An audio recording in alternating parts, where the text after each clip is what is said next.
Ya, itu temen lur. Ya. Jadi saya belakangi itu panitia event. Nah, itu namanya Mas Chandra ya. Itu kenalan saya sejak lama.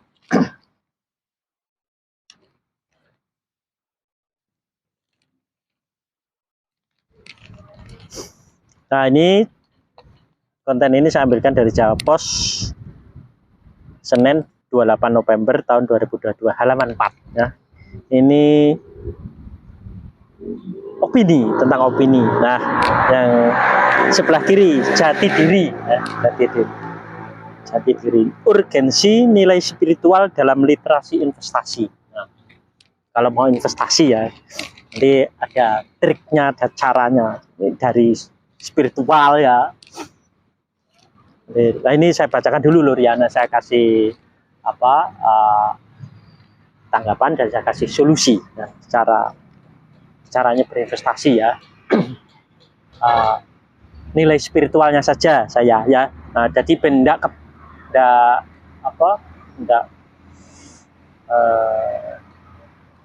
keblondro apa kapusan ya. Kemudian berinvestasi menjadi perangkap terbesar bagi investor yang ingin bercuan instan. Hingga November 2022, Satgas Waspada Investasi Otoritas Jasa Keuangan OJK mencatat kerugian akibat investasi legal Rp 109,67 triliun, berarti 109,67 triliun ya. Maniman loh ya. Kerugian lur ini ya. Nilai tersebut melebihi kerugian selama 2018 hingga 2021 yang mencapai Rp 13,84 triliun. Cuma 13 triliun lebih. Ya. Itu 2018 sampai 2021. Lah ini 2022 aja 109,67 triliun. Duit kabeh lur ya. Kasus demi kasus terkuak hampir setiap bulannya. Media massa telah menjalankan perannya dengan mengupas dalam berbagai tindak pidana investasi bodong, termasuk memberikan solusi dan cara untuk mengenali dan mengantisipasi agar tidak terjebak dalam rentetan modus yang sebenarnya memiliki kemiripan. Jadi wis berkali-kali sering terjadi kasusnya mirip-mirip seperti itu, tapi wong jek tetap kapusan, tetap gondrok. Nah, nanti saya kasih caranya ya lur ya. Sejak lama trik dan tip aman berinvestasi sudah disosialisasikan sedemikian rupa. Kasus yang sudah terungkap pun memberikan contoh real bagi korban sampai terjebak. Namun korban masih terus berjatuhan dengan jumlah kerugian yang bervariasi. Terus ya. Ono sing kapusan. Nah ini. Nah, teruskan lho ya. Dalam viktimologi, apa itu nggak ngerti aku ya. Viktimologi, pokoknya saya baca ya. Karena ini ada penulisnya lur. Tapi tidak disebutkan lur ini.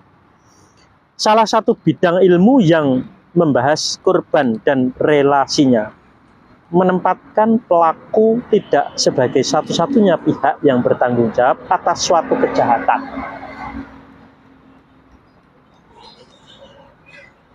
Ada peran korban yang menyebabkan kejahatan itu terjadi. Oh iya, antara pelaku dan korban itu podo ini istilah Jawane ya. Meskipun dalam suatu kejahatan sudah muncul niat pelaku untuk berbuat kejahatan. Stephen Shaffer mengistilahkan dengan provokatif victim. Korban dapat berperan memicu terjadinya kejahatan. Ya, penyebabnya korban. Ada korban juga, ada pelaku. Ada sebab akibat ya.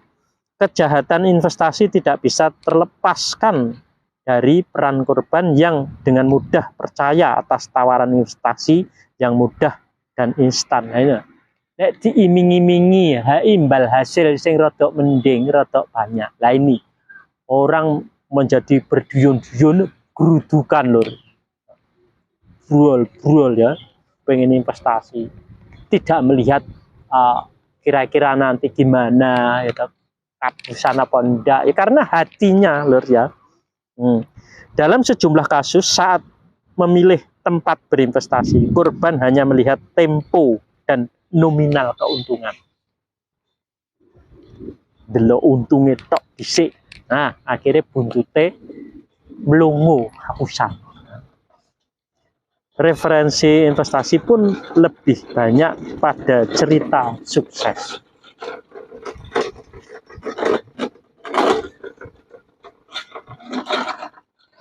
Profil yang membawakan dan ajakan orang dekat, sementara ketiga unsur itu sama sekali tidak memberikan jaminan keamanan dalam berinvestasi.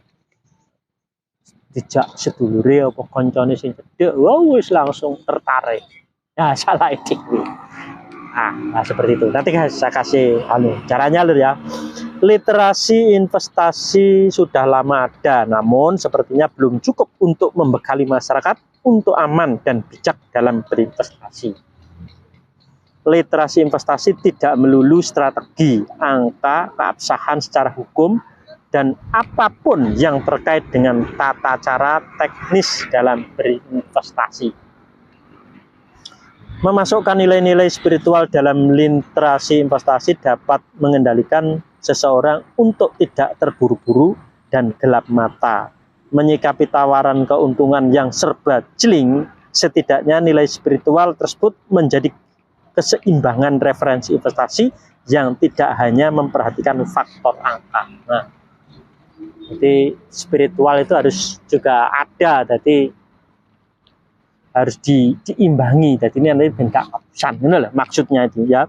Tentu kita tidak ingin melihat lagi tangis sesal korban investasi yang melihat uangnya tidak kembali meski pelakunya diadili. Nah ini, jadi ben investasi itu ben tidak kapusan, itu harus ditambahi dengan spiritual. Spiritualnya yang bagaimana di sini tidak dijelaskan.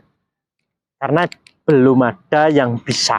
Nah, ini tak kasih teori ya lur ya, cara berinvestasi atau ben setiap harinya atau kapanpun atau sewaktu-waktu panjenengan tidak kapusan atau tidak keblondrok di investasi, jadi pikirannya jadi cara mempertimbangkan jadi arif dan bijaksana, tidak gerusa-gerusu ya toh. Orang itu kalau gerusa-gerusu ya toh, nah itu hasilnya apa? Nek coro peribahasa mburu ceng kelangan delek, ya, mburu iwak jadul kelangan iwak lele. Nah itu. Nah makanya setiap orang, nggak usah investasi, nggak usah apapun ya toh, itu harus mendapatkan ridho pasrah sumeleh. Kuncinya dari kedua orang tua masing-masing. Nanti dengan pikirannya adem ayem tentrem ya toh, jadi terus memikirkan apapun itu enak jernih karena dituntun oleh yang maha kuasa, oleh atas vertikal. Kalau mendekati vertikal harus melalui orang tua masing-masing. Nah itu caranya seperti itu. Jadi tidak mikir sendiri, tidak, jadi harus ikut campur tangan yang atas. Kalau yang atas ikut campur tangan, otomatis nanti akan jadinya enak lah. Kita kalau ditawari diiming-imingi yang investasi yang menggiurkan, nanti tidak akan tertarik. Yang real saja, gitu. Karena itu tipu-tipu lor. Jadi banyak sekali orang sekarang ini buat banyak ketipu karena ya itu, karena hatinya orang itu sudah terkontaminasi oleh ucapan-ucapan kedua orang tua. Orang tua itu selalu ngatur, nah ini loh. Dah kalau orang tua selalu ngatur, otomatis sini ngatur lah. mau investasi diatur sama sana. Ya jadi bulan-bulan ada di panganane sana. Jenengane ngaplu gigit jari. Nah gitu.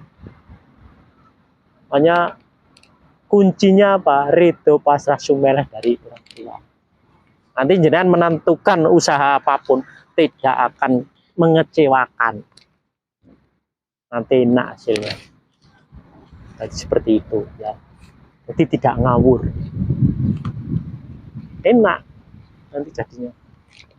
Nah, dan ya toh Gary melihat konten saya nanti dicari ya toh. Nah, terus sing teori Ridho pasrah sumeleh dari kedua orang tua nanti dipraktekkan ya toh. Nanti setelah masuk hatinya adem ayem tentrem, otomatis nanti dilakukan secara kontinu setiap hari ya.